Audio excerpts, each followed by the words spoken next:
we trace the lineage back to 1200. Now there are 360,000 people in Iceland and only 800,000 sheep.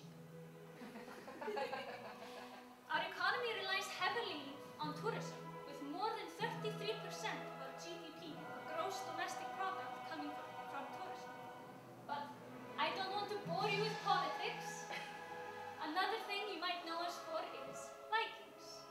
Now, Norsemen settled on the island in the 9th century, and yes, you are right. And I know what you're thinking. Iceland is green, Greenland is icy. Then why? Because the Norsemen wanted to trick their competitors into settling in Greenland so they could take Iceland for themselves. Now, stories of these Norsemen are called sagas. These sagas centered around men, their battles, triumphs, adventures. But it was never about the women, even though the women were very influential in the stories. Now, one such woman is Vigdís Ingjaldsdóttir. Now, Vigdís's kinsman, Þórólfur, murdered someone and then came to her to hide, because now he could be killed with impunity. What this means is that any family member of the one murdered could kill him in an act of revenge and not get punished for it, because revenge or avenging was legal at the time. So Vigdís hid her kinsman, but her husband was bribed to give away where he was. Vigdís knew about this plan, managed to get her kinsman to safety with the help of a slave that she then freed and paid for voyage to Norway.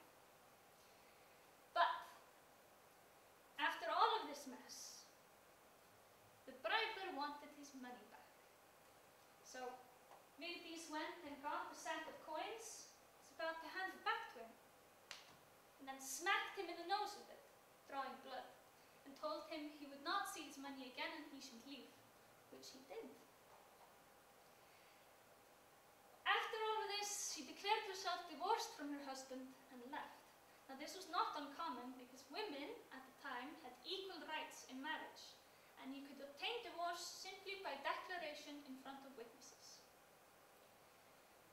Now, I would like to invite you to come with me to Iceland, circa 880, where we join another such hardy woman of a saga never before seen, heard, or written until now. Valbjörg's saga.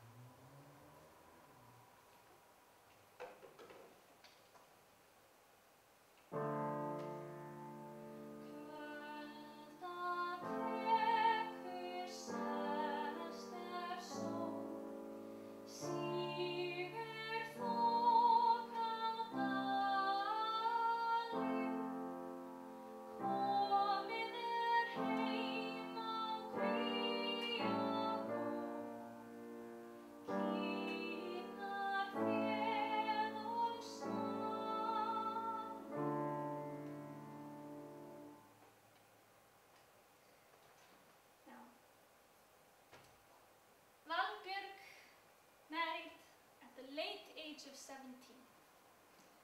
Women or girls at the time married as early as age 12. Life expectancy wasn't what it is today, with most people living to about 15, half of which might live to 20, half of them might live to 50. So there were really only two stages of life, children and adults.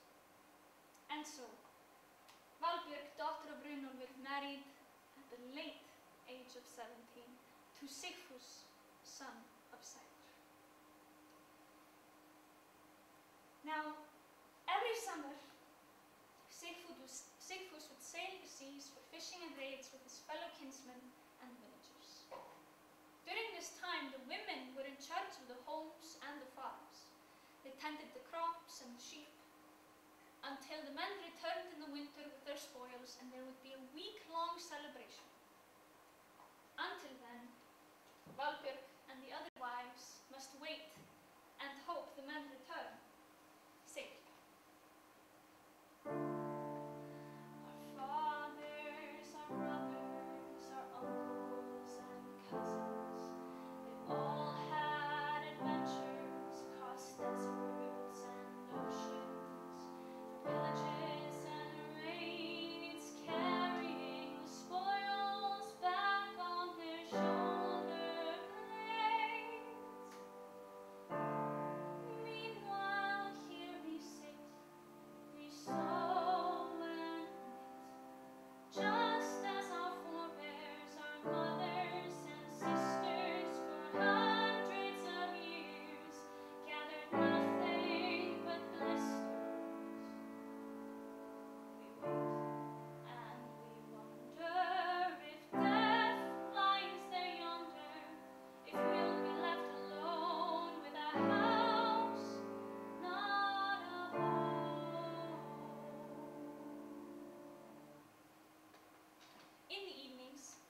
when all work was done, the members of a household would sit together in the main room. Children would play with toys on the floor, but in those days toys were animal bones, like those sheep knuckles right there. The adults would sit around and knit, sew, pull wool, and the man of the house, or the oldest son, would stand and tell stories. This is a long-standing tradition in Iceland. I now invite you to join me in knitting, playing with bones, or just holding the knitting if you want to. It's very soft, I promise. Now, while I tell you the story, knitting is relaxing, but it's also a necessity. Sheep wool was used to knit sweaters, socks, mittens, even trousers. And these would go over clothes to keep warm outside. Our houses are made out of piled earth and stones with grass roofs. So, relax. Enjoy the fire and the calm smell of animals wafting through the air. Because Sigfús is on his way back across the sea. He's just as excited to see Valbjörg as she is to see him.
His return, they spend the evenings together in love and comfort. Sigfús tells stories of his adventures, and Valbjörg in turn comforts him and helps deal with wounds and bruises. The months pass, and Valbjörg watches lovingly as Sigfús tends to the horses in preparation for the next raid. The third summer of their marriage passes, and Sigfús returns once more with spoils from their raids, and there is a feast held. Food and drink flows without care as the men regale the stories of battles and victories in great detail and embellishment. However, as the men tell their stories and show off their treasures, this time it includes trophies of the female sort, slaves. To Valbjörg's great shock and horror, Sigfús has his own. Having witnessed the sorrow of her fellow Viking wives when their husbands bring slaves into their homes, she pleads with him to rid himself of the slave. But why would she give such shame upon her husband to say that he cannot handle a slave in his own house? Valbjörg knows better, but says nothing. That evening, Valbjörg knits so many evenings before. Sigfús does not join her for heartfelt tales or comfort. That evening, her husband has eyes only for his slave. The months pass, leaves grow and grass turns green.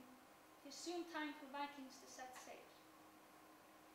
And so, Valbjörg tries again to convince her husband to rid himself of the slave.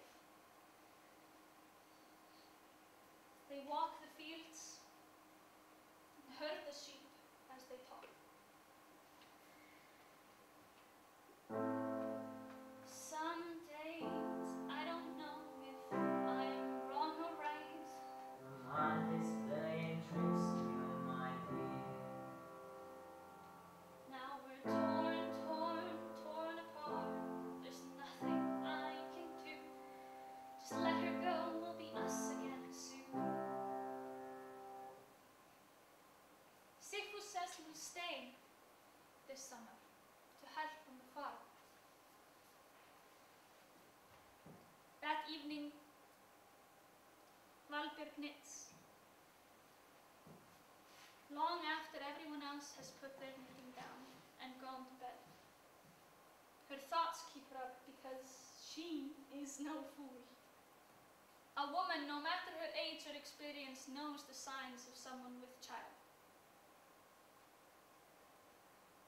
So she stays up and she knits. She knits through the grief, the betrayal, through the blisters she's tired of forming for a man who will so easily cast her aside.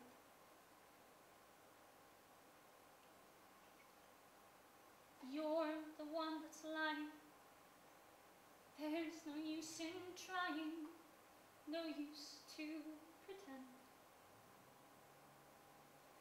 Falling out of a perfect dream, coming out of the blue.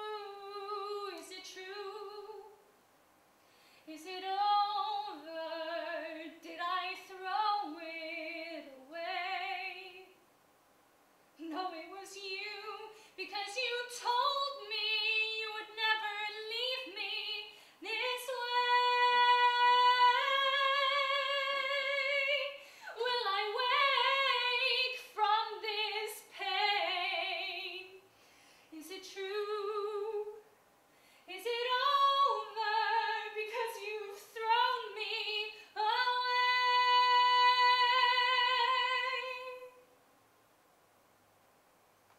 Valbjörg is done begging and making excuses. That evening she goes and rouses him from his bed and gives him one last chance to choose her over the slave.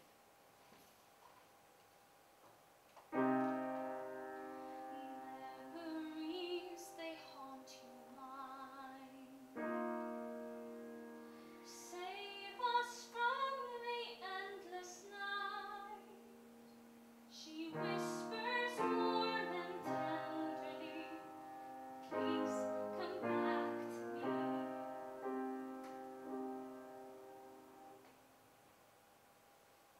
Sigfús refuses to abandon his slave because she carries his child.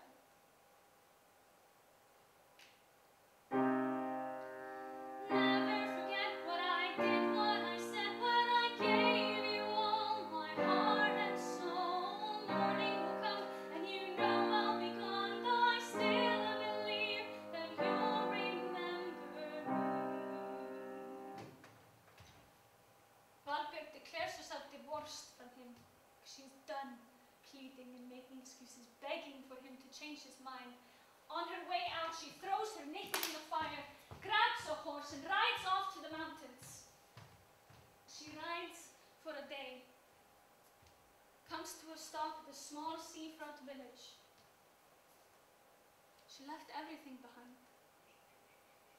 She sells her horse and jumps on the last Viking ship set to sail, because Iceland holds nothing left for her. She helps to row, and in the night, when everyone else has gone to rest,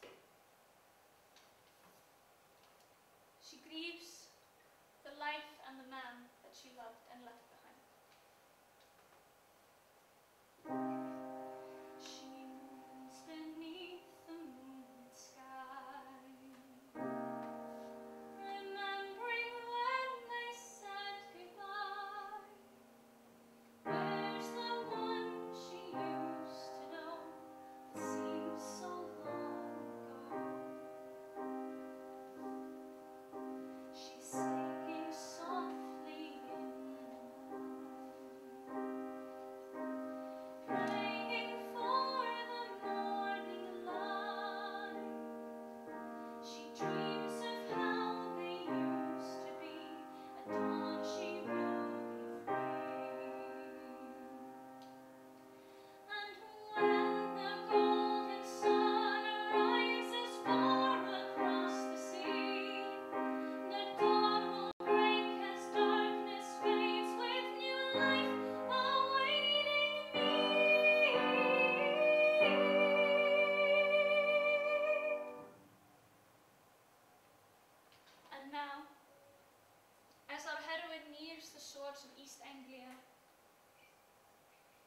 Iceland behind.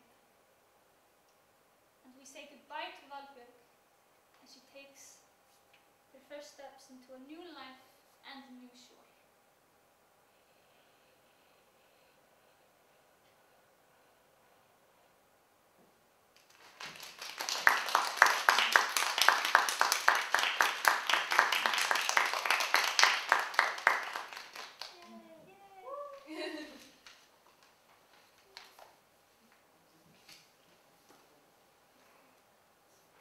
Now if you stop speaking with an Icelandic accent.